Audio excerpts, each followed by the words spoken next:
nyusahin banget ya. Sebenarnya sih seharusnya ditanggulangi juga sih dari providernya juga. Yang harus dipertanyakan itu induknya.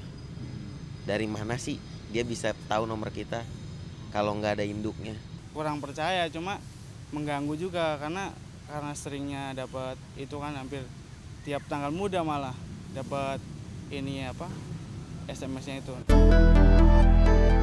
Begitulah ungkapan kegelisahan warga imbas maraknya kasus penipuan berkedok SMS. Minimnya pengawasan dari pemerintah dan provider membuat kejahatan SMS ini tak kunjung menemui titik terang. Beberapa contoh SMS penipuan sering kita dapatkan, hadiah dari hasil undian salah satu provider, penawaran jual beli, hingga permintaan transfer ke rekening tabungan. Jika tak jeli, SMS seperti ini membuat masyarakat akan mudah tertipu. Banyaknya pengguna telepon genggam dimanfaatkan komplotan penipu SMS untuk meraup keuntungan. Terlebih, tidak sedikit masyarakat yang belum mengetahui bentuk kejahatan ini. Kalau mereka kan memang menikmati kejahatan ini karena ada potensi pengguna handphone di Indonesia yang sangat besar, yaitu ratusan juta, tetapi banyak dari pengguna, dari masyarakat atau nomor telepon seluler itu masih rentan atau tidak aware tentang kejahatan-kejahatan internet atau cybercrime seperti ini.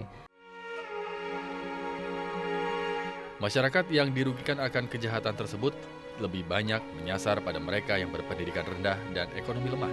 Faktor inilah yang memudahkan pelaku memperdaya korban.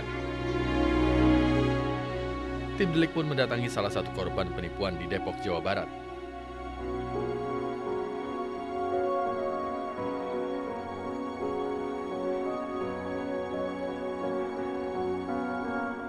Di usia senjanya, Titin Maryatin telah tertipu pulsa hingga ratusan ribu rupiah.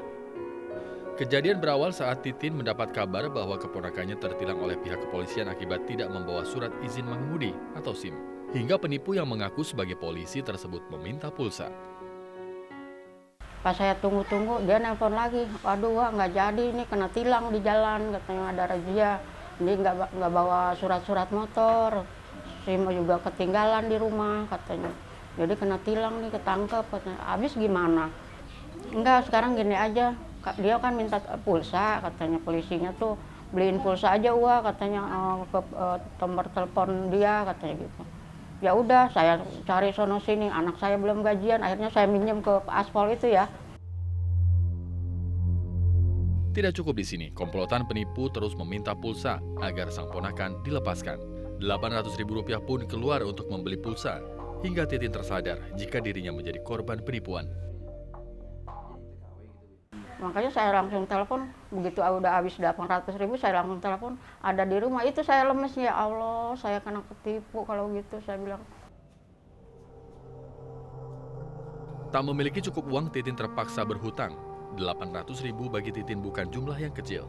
Kini Titin harus bekerja sebagai pembantu rumah tangga untuk melunasi hutangnya. Bahkan warung soto miliknya tutup karena modal habis untuk mengganti uang tersebut.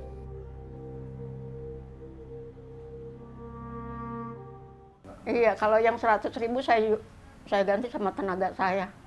Nyuci, ngegosok sama masak. Seminggu 25.000, jadi 4 minggu saya nggak dikasih uang sama dia. Potong udah saya potong itu aja, habis saya bayar uang juga nggak punya uang.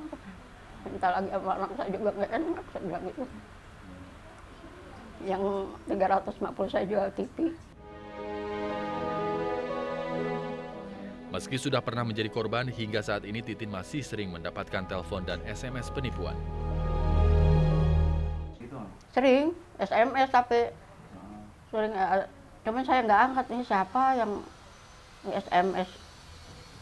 Ada hadiah katanya, hadiah dari apa dari Telkom gitu, kadang-kadang kan dari anian pulsa, dapat berapa puluh ribu gitu, berapa ini pulsa.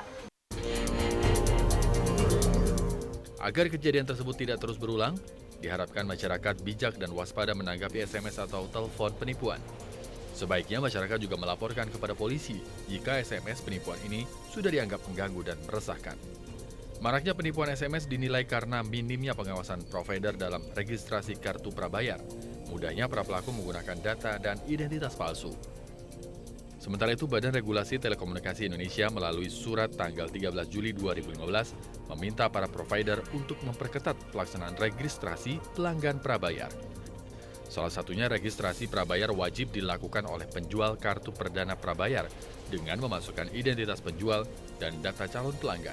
Peraturan tersebut wajib dilaksanakan tanggal 15 Desember 2015. Kita bisa lakukan adalah memang kita mengikat hanya operator gitu ya.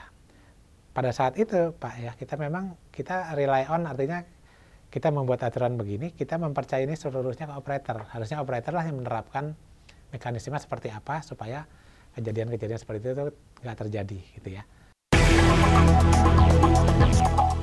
Beragam modus penipuan terus berkembang sesuai kemajuan teknologi.